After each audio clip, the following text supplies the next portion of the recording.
Qu'as-tu, mon enfant? Je souffre et j'ai très mal. T'as mal où c'est?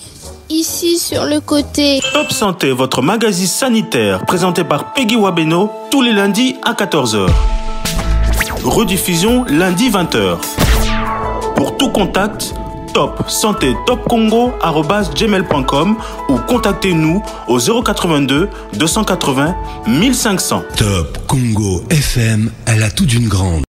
Bonjour et bienvenue à tous dans ce nouveau numéro de Top Santé. Nous nous retrouvons ce lundi pour parler du cancer, précisément le cancer de la prostate. Cette maladie qui touche les hommes avec un taux de mortalité non négligeable.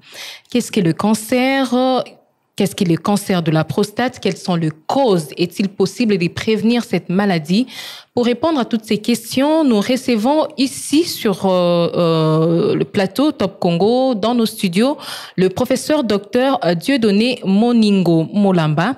Il est chirurgien urologue et chef des départements des chirurgies aux cliniques universitaires de Kinshasa et médecin directeur de la clinique de Pointe-à-Pitre à Kinshasa, Matete. Il est également président de l'ASBEL Prostate Cancer Vigilance Afrique Centrale, toujours à Matete. C'est même à ce titre que nous le recevons aujourd'hui pour parler également de cette campagne qui a été initiée par son ASBEL, Prostate Cancer Vigilance Afrique Centrale. Bonjour docteur, bonjour professeur. Bonjour madame Myriam.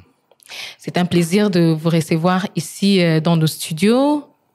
Alors, la première question, c'est celle de savoir, docteur, on ne peut pas parler du cancer de la prostate sans pour autant d'abord connaître ou savoir c'est quoi la prostate. Voilà, merci madame. D'entrée de jeu, je dis que la femme n'a pas de prostate.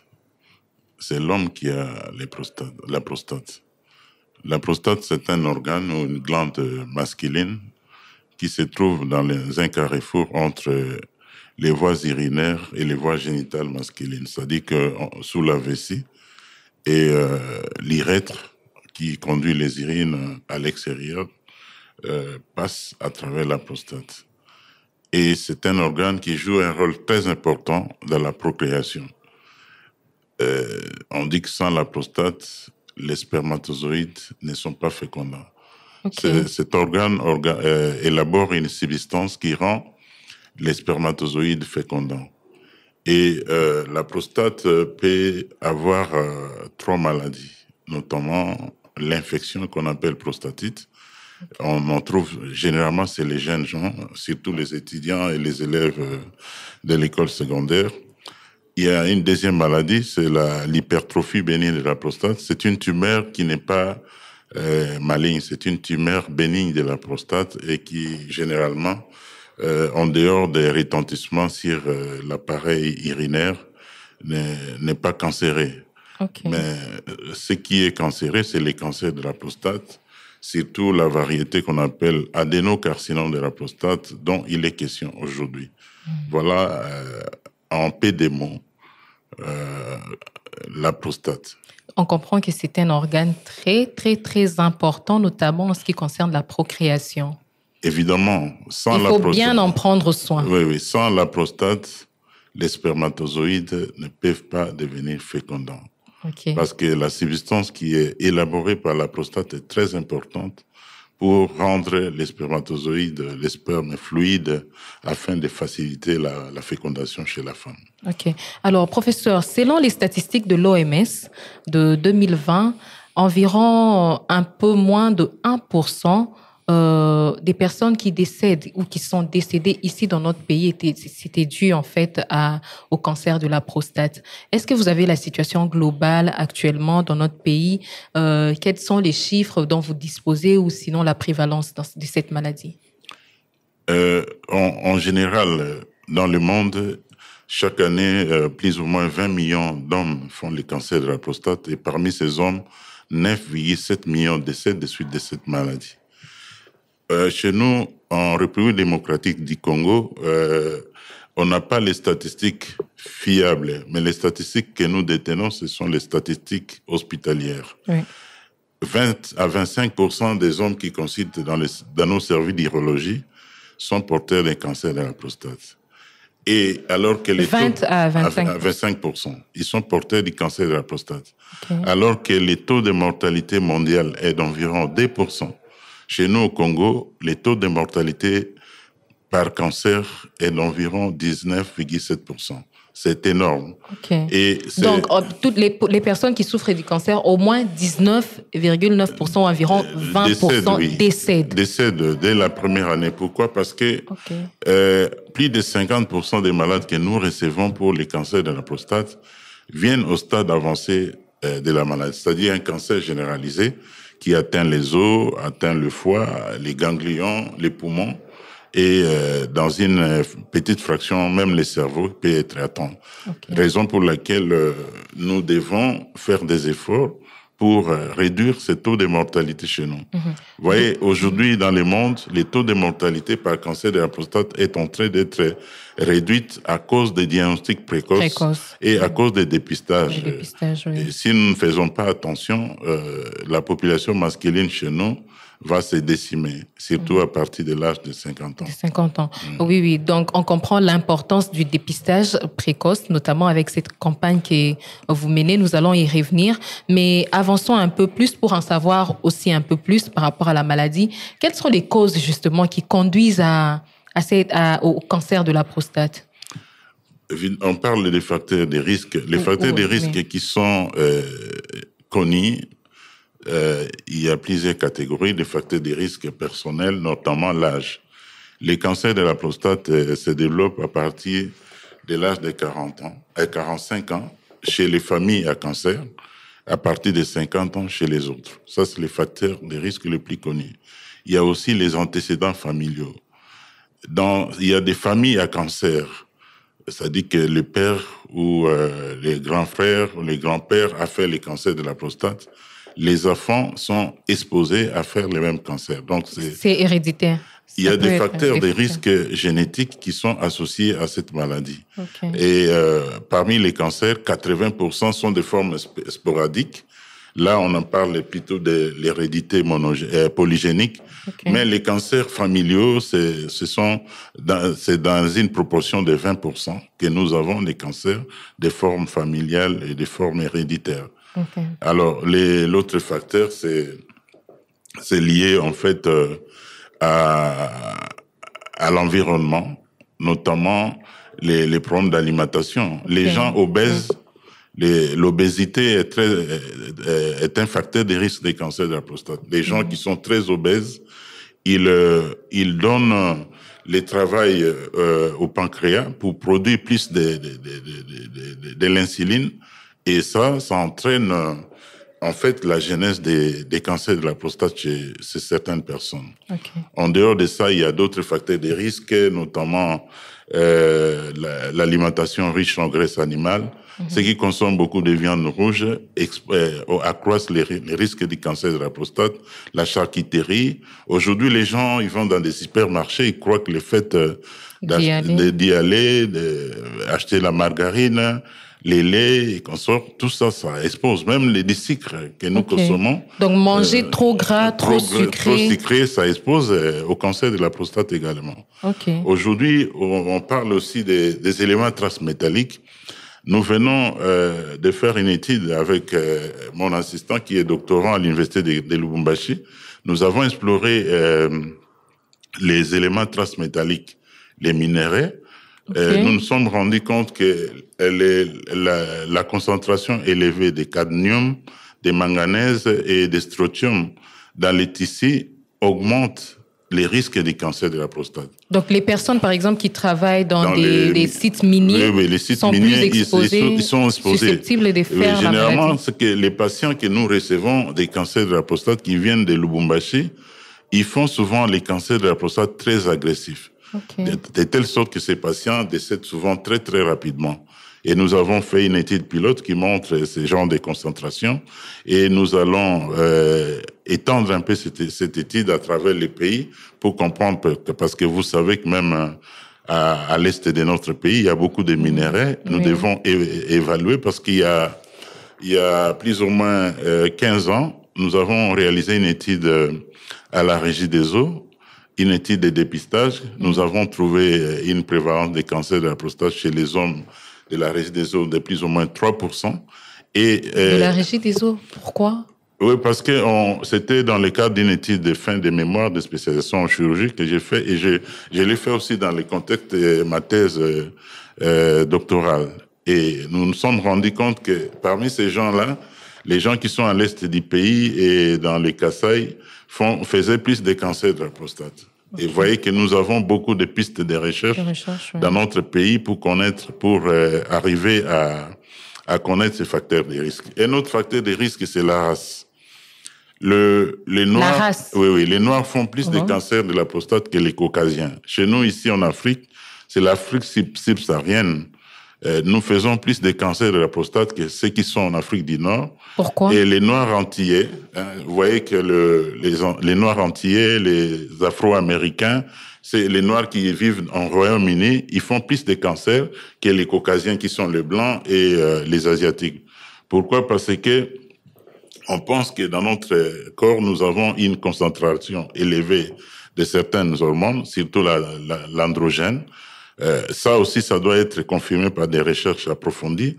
Et c'est ça qui fait que lorsque nous, les Noirs, nous quittons notre milieu naturel, nous allons en Occident, nous commençons à consommer les régimes qui n'est pas les nôtres. Oui. Et ça accroît les risques des cancers de la prostate. Ok, nous nous exposons davantage. Oui. Alors, docteur, je pensais que parmi les facteurs de risque, vous alliez citer un des facteurs qui est apparemment de bouche à l'oreille, les gens le répandent ou le lient. Quand quelqu'un fait la prostate, disons de façon générale, on dit il y a l'utilisation ou l'abus du sexe. Est-ce que c'est parmi les facteurs aussi? Bon, les rapports sexuels, c'est un peu mitigé. Dans certaines études qui doivent être confirmées par des grandes études, des méta-analyses, les gens qui éjaculent fréquemment, ils diminuent les risques des cancers de la prostate. Parce que dans les spermes, il y a des substances qui peuvent entraîner un remaniement ou des modifications des gènes au niveau de la prostate et entraîner ces cancers. Okay. Ça, c'est l'éjaculation fréquemment. Mais l'idéal, c'est de les faire dans les couples. Mais ceux qui ils font des rapports sexuels non protégés, accroissent les risques parce que les infections sexuellement transmissibles entraînent aussi les remaniements des cellules prostatiques pour arriver à générer les cancers. Avec des multiples partenaires notamment. Ceux qui ont des multiples partenaires sexuels, ils peuvent courir les risques de faire les cancers de la prostate. D'accord. Et on est d'accord que le cancer de la prostate n'est pas transmissible? Non, le cancer de la prostate n'est pas contagieux. C'est un cancer individuel, sauf les facteurs génétiques de susceptibilité. Là, on parlait de la génétique, on n'a pas fini. Il y a des gènes qui entraînent le même cancer chez les femmes que chez l'homme. Par exemple, la maman qui fait un cancer du sein a des gènes qu'elle peut transmettre à ses enfants masculins, les garçons, qui peuvent faire aussi les cancers de la prostate. De la même façon, les cancers du col de l'utérus, il y a des gènes aussi qui sont impliqués dans ces cancers, qui peuvent être transmis chez les garçons pour entraîner la genèse des cancers de la prostate. Donc, les facteurs à risque, c'est pas seulement à regarder du côté du père quand on est homme. Ce sont les deux parents. C'est ça, les deux parents. Il y a pas des semaines, j'ai reçu un patient qui m'a dit que sa mère a fait les cancers du sein, sa grande sœur a fait les cancers du sein, et lui, il était venu justement pour un simple check-up. Et quand je touche sa prostate, c'est une prostate pierreuse.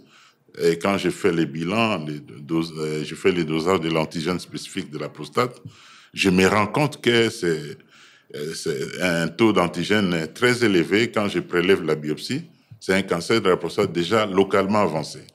C'est pour vous dire que les cancers de la prostate, c'est une maladie au début qui n'entraîne pas des signes. Il y a des gens qui portent les cancers sans les savoir.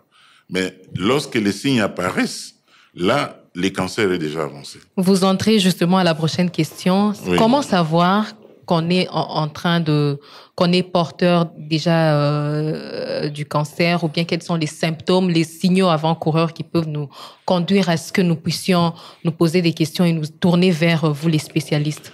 Bon, ce que je veux dire, il y a pratiquement la majorité des hommes sont porteurs de cellules cancéreuses de la prostate. Dans leur prostate, permettez-moi la tautologie. Okay. Il y a des cellules cancéreuses de la prostate qui restent dormantes, quiescentes, jusqu'à la mort sans s'exprimer. Et jusqu'à la mort. Jusqu'à la mort. Donc la personne peut vieillir avec ces cellules cancéreuses de la prostate jusqu'à la mort sans entraîner la maladie. Okay. D'autres, par contre, ils ont les cellules cancéreuses qui vont progresser jusqu'à un cancer. Mais ce que nous disons tout au début, les cancers n'ont aucun signe clinique. Aucun signe. Mais lorsque les signes apparaissent, les signes sont les signes urinaires, c'est-à-dire que le fait de se lever plusieurs fois la nuit est faite pour dormir. Mais lorsque vous vous levez 3-4 fois la nuit pour pisser, en petite quantité, là, vous avez un problème de prostate. Ça peut être aussi une tumeur non bénigne de la prostate. Mm-hmm. Les signes sont concordants au début. Pour les cancers avancés, vous avez des troubles urinaires, se lever fréquemment la nuit pour pisser, en petite quantité. Et à un certain moment, vous avez ce qu'on appelle l'urgenturie, c'est-à-dire que vous devez, si vous avez envie de pisser, vous devez courir. Mm-hmm. Et là, ce sont des signes avant-coureurs d'un cancer de la prostate. Sinon, vous mouillez votre culotte. Oui, à un certain moment, vous mouillez. Il y a aussi l'incontinence. Oui, si ça bouche les passages, donc l'urètre est bouché, à ce moment-là, au début, on fait la mauvaise incontinence qu'on appelle la miction par régorgement. Okay. L'homme viendra vous dire que, docteur, chaque fois, je suis constamment mouillé. Ça, c'est le trop plein de la vessie qui fait que les gouttes qui débordent, c'est comme un verre, vous remplissez de l'eau commence à dégouliner dans les verres pour mouiller les placards. Et c'est la même situation chez l'homme. Mm-hmm. Lorsque la vessie est pleine, la vessie déborde, les urines débordent et commencent à souiller les malades, et il vous dira que je fais l'incontinence, alors chez nous, nous appelons ça la pseudo-incontinence. Dans ces conditions-là, quand vous examinez les malades, vous touchez la prostate, vous vous rendez compte, en fait, c'est un cancer déjà avancé. Comme je vous dis là, nous insistons sur un dépistage individuel, volontaire de ces cancers, dès l'âge de 50 ans. Mais si vous avez des antécédents en famille, que votre père, grand-père, frère ou oncle a souffert de même cancer, chaque année, il faut voir les médecins. Ça peut être même un généraliste, une fois par an pour les dosages de l'antigène spécifique de la prostate, éventuellement un toucher rectal. Okay. Là, si vous avez à partir de 45 ans. Mais ceux qui n'ont pas les antécédents familiaux du cancer de la prostate, ils doivent se faire checker une fois l'an. Et c'est très important. À partir de quel âge? À partir de 50 ans. Avant, les plus jeunes n'ont pas à s'inquiéter. Ça ne touche pas les enfants? Il y a des cancers, un cancer de la prostate pour les enfants, qu'on appelle les sarcomes de la prostate. Mais ces sarcomes sont très, très rares. Mais c'est surtout chez les personnes âgées. On insiste beaucoup chez les personnes âgées à partir de l'âge de 45 ans. Mm-hmm. Et ce sont là les symptômes? Oui, il y a aussi, lorsque les symptômes évoluent très rapidement, il y a un blocage total qu'on appelle rétention de l'urine. Ça peut être une rétention chronique avec l'incontinence qu'on a parlé tout à l'heure, la pseudo-incontinence. Ça peut être un blocage complet. Il y a des hommes qui viennent, ils vous appellent la nuit, docteur, je n'arrive pas à pisser depuis plus ou moins 3 heures de temps. J'ai mal, j'ai un gonflement du bas-ventre. Mm-hmm. Quand les malades arrivent, vous voyez qu'il est en rétention. Vous êtes obligé de placer une sonde urinaire rapidement. Et ces genres de cancers sont des cancers déjà avancés. Mais certains malades, ils viennent seulement avec un seul signe. Docteur, depuis un certain temps, je me sens très fatigué. Et vous devez être un médecin aguerri pour faire un examen physique complet pour arriver à examiner aussi la prostate de votre patient en vue d'exclure les cancers de la prostate. Okay. Il y en a qui viennent, j'ai mal au dos, j'ai des douleurs au niveau des os, je n'arrive pas. Alors là, ça suggère déjà un cancer de la prostate déjà avancé Et il faut être à mesure de les détecter. Alors, docteur, peut-on guérir complètement de la prostate? Là, ça va nous amener à parler des différents moyens ou les traitements. Des traitements, oui. En fait, les cancers de la prostate, c'est une maladie guérissable. Raison pour laquelle nous voulons dépister. Effectivement, si nous détectons un cancer à son début, il y a les traitements, notamment la chirurgie. On peut opérer, on enlève toute la prostate, ça s'appelle une prostatectomie radicale. On enlève toute la prostate et à ce moment-là, vous allez mourir d'une autre maladie que les cancers. Et quand on enlève la prostate, la prostate joue un rôle. Ce rôle-là, c'est pas joué. Bon, en général, les gens qui subissent cette intervention, ce sont des gens qui ont déjà eu des enfants et on discute avec eux. Okay. Mais s'il veut avoir des enfants... C'est un peu comme l'utérus chez la femme. Oui, chez la femme. On discute avec eux entre la vie et la maladie qui doit progresser, vous conduire vers la mort. Qu'est-ce que vous voulez? Oui. Bon, alors, à ce moment, il y a des classifications. Nous avons une classification qu'on appelle d'AMICO. Ça nous permet de catégoriser la prostate cancer à faible risque, les cancers de la prostate des risques intermédiaires, un cancer de la prostate à haut risque. Okay. Mais si vous avez un cancer à faible risque et que vous êtes en âge de procréer, d'avoir les enfants, nous faisons ce qu'on appelle la surveillance active.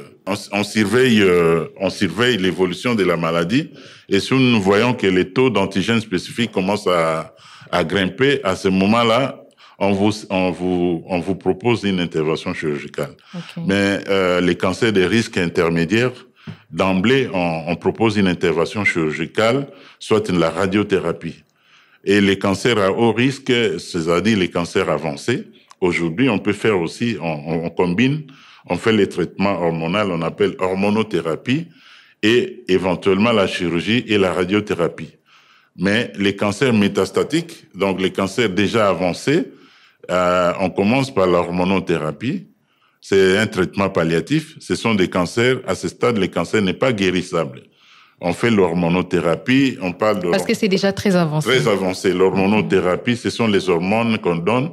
Et il y a des hormones de première ligne et de seconde ligne. Et certains patients échappent en fait à cette hormonothérapie et on fait la chimiothérapie. Okay. Parce que sachez que chaque fois que la maladie évolue, les cellules cancéreuses développent les mécanismes de résistance. Et dans ces conditions, il faut que l'urologue soit capable de manipuler ces molécules-là. Ce n'est pas n'importe qui doit manipuler les molécules de prise en charge des cancers de la prostate. Sinon, il y a un risque. Un risque. Alors, ceux qui échappent totalement à l'hormonothérapie de première génération, de deuxième génération, à ce moment-là, nous faisons la chimiothérapie. On peut faire aussi une radiothérapie palliative. Évidemment, les cancers de la prostate ont plusieurs modalités thérapeutiques et je ne peux pas en parler ici parce que je ne suis pas dans un auditoire pour donner cours à l'université. On comprend que c'est assez vaste, sinon ça nous prendrait tout le temps. Oui, ça va prendre tout le temps et que les messages clés, c'est que les hommes doivent apprendre à se faire dépister les cancers de la prostate à temps. Mm-hmm. Imaginez-vous que à travers le monde, le taux de mortalité est en train de baisser à plus ou moins 2%, mais chez nous, au Congo, le taux de mortalité par cancer de la prostate est en train d'augmenter. C'est vraiment déplorable. Et quels sont quel est le taux de succès de ces différents traitements? Les traitements, la prostatectomie radicale, si les cancers est pris en charge à temps, la guérison est presque quasiment à 100%.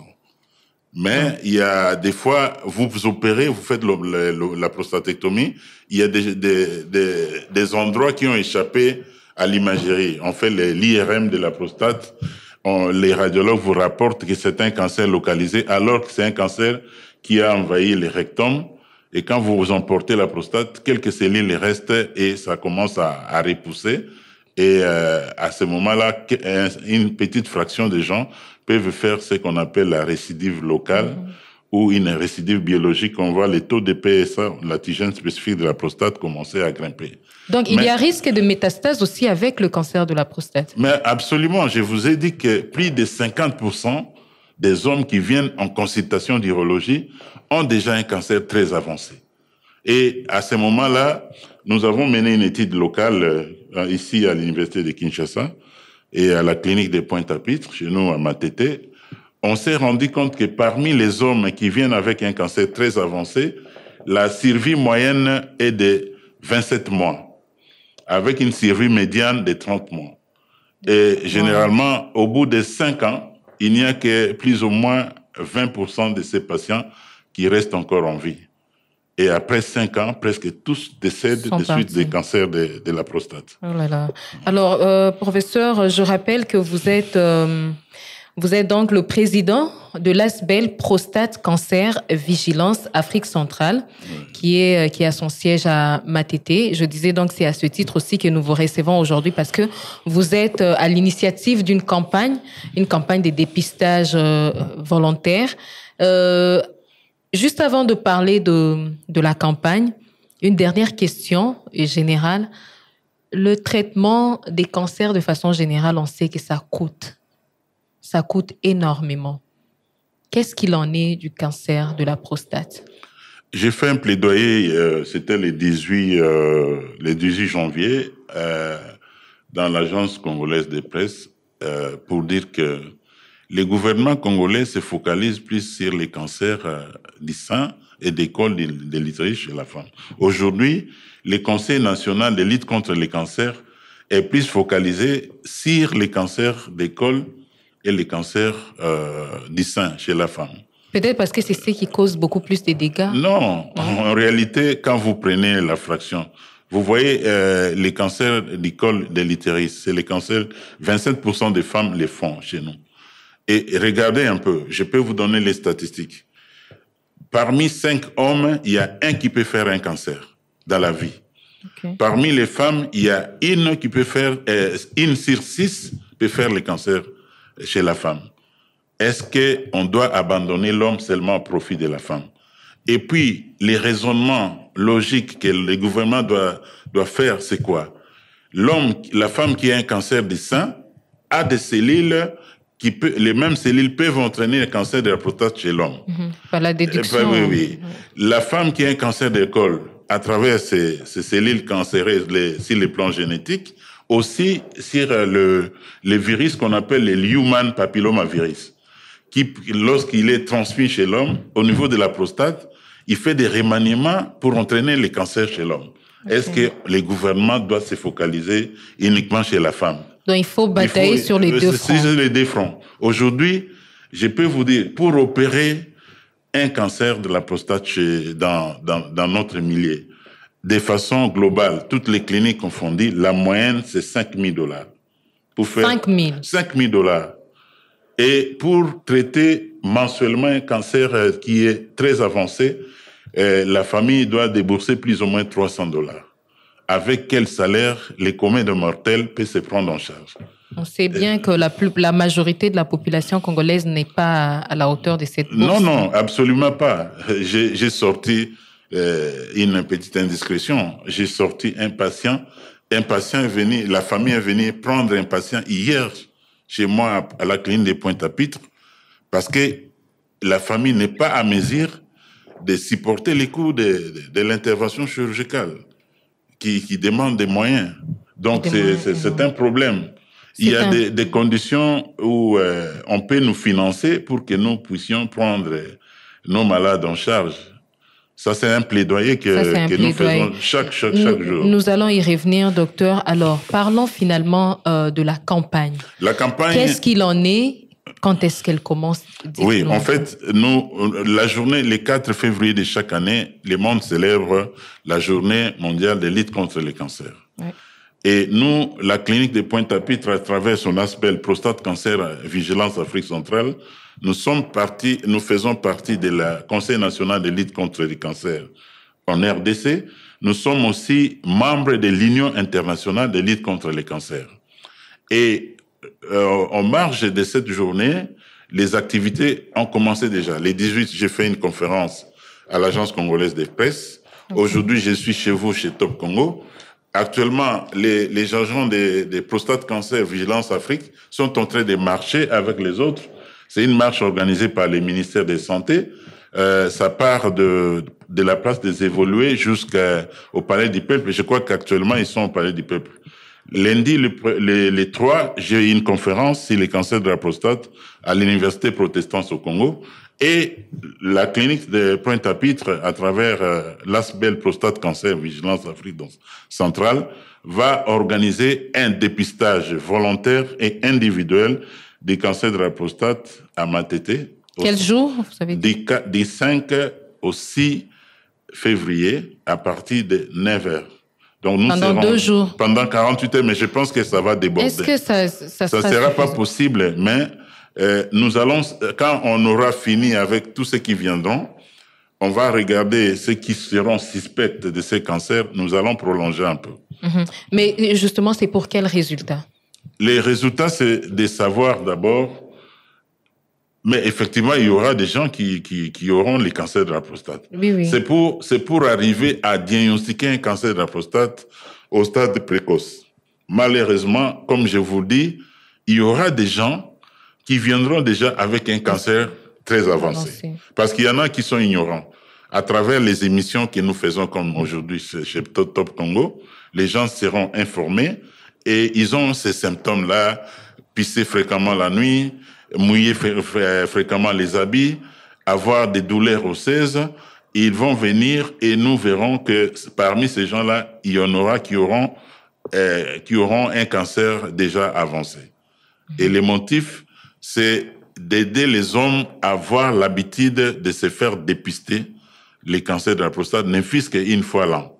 C'est ça l'objectif que nous... C'est dès qu'on dépiste précocement, on soigne précocement, les taux de mortalité commencent à diminuer. À travers le monde aujourd'hui, parce que les gens font un dépistage volontaire du cancer de la prostate, le taux de mortalité est élevé. Il y a quelques années, en Occident, la mortalité avoisinait 10%.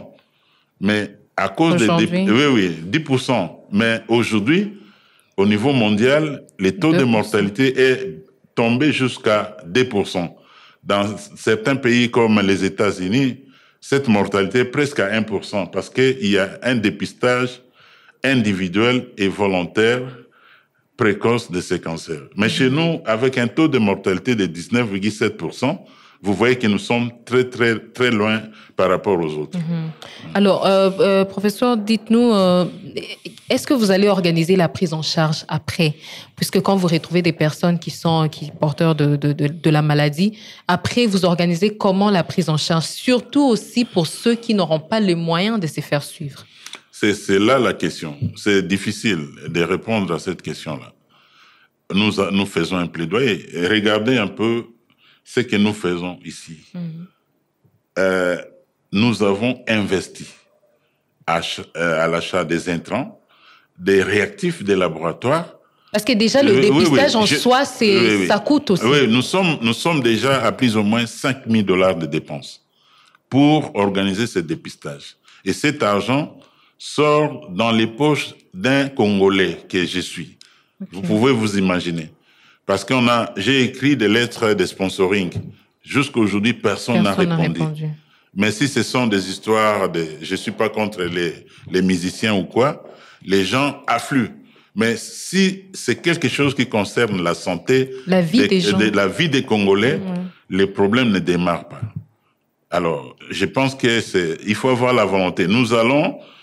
On va voir, nous pensons que ceux qui seront dépistés seront à mesure de se prendre en charge. Sinon, nous ferons encore un autre plaidoyer à nos autorités. Mais qu'est-ce qui peut être fait justement qu'est-ce que les autorités peuvent faire pour vous accompagner et soulager tant soit peu les personnes qui seront dans le besoin puisque financement est en limité? D'abord, les autorités doivent nous aider dans la sensibilisation.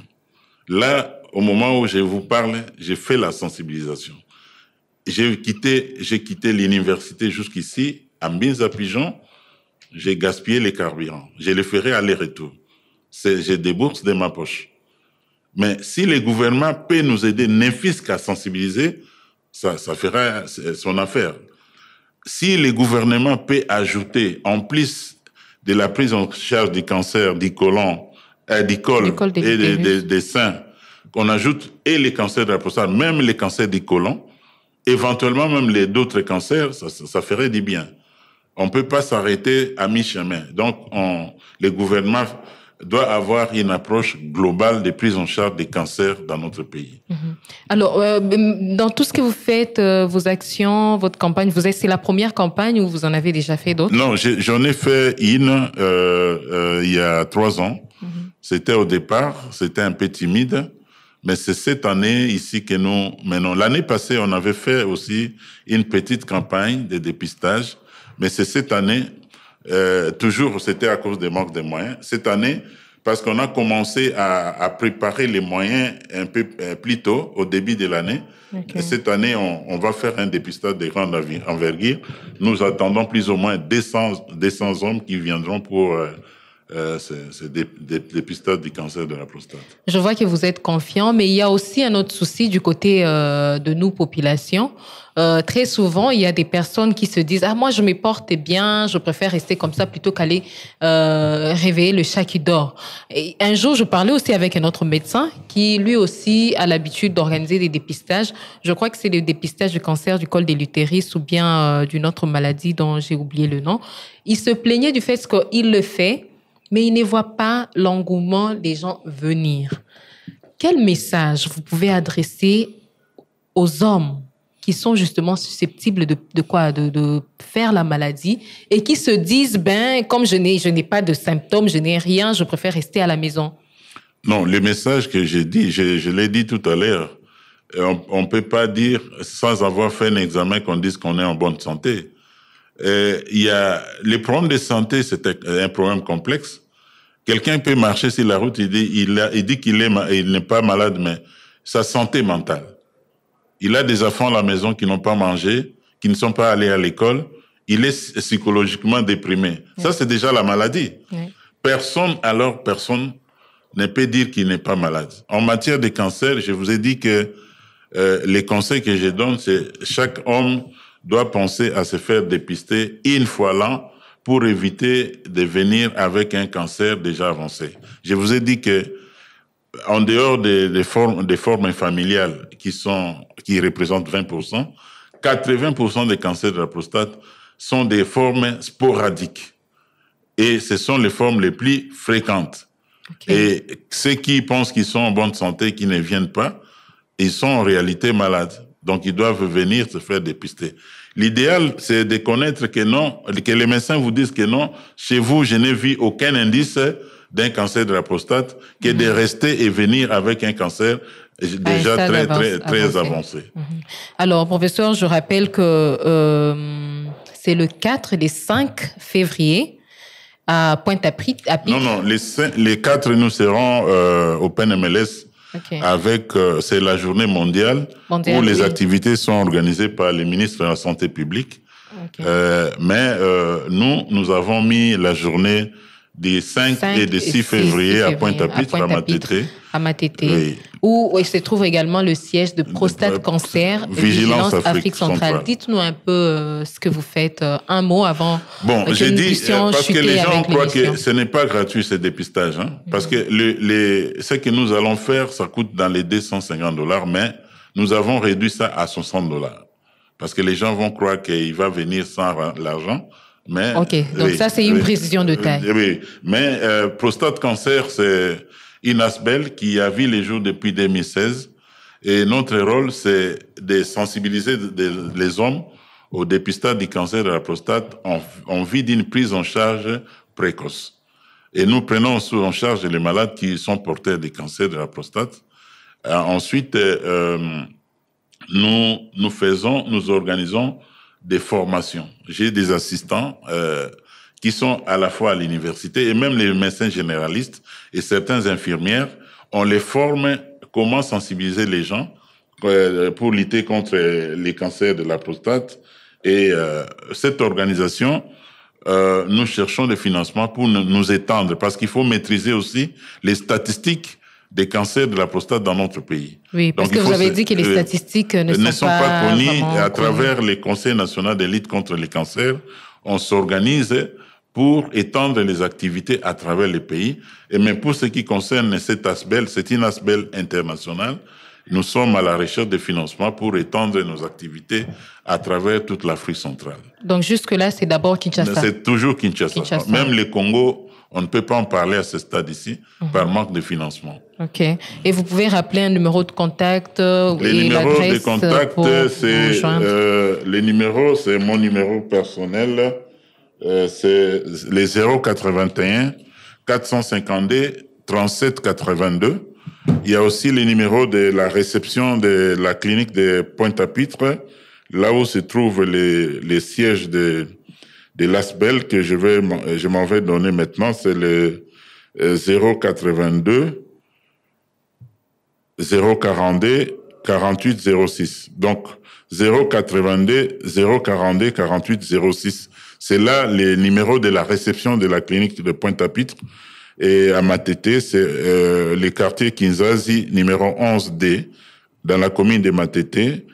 Et là, on peut s'inscrire bien avant, parce que je sais que nous avons déjà commencé à enregistrer les gens. Okay. Alors nous, l'objectif, c'est nous allons nous limiter d'abord à 200 hommes qui viendront se faire dépister, et à la longue, on pourra étendre ça pour plusieurs jours. Plusieurs jours, d'accord. En tout cas, merci beaucoup, professeur Dieudonné Moningo Molamba.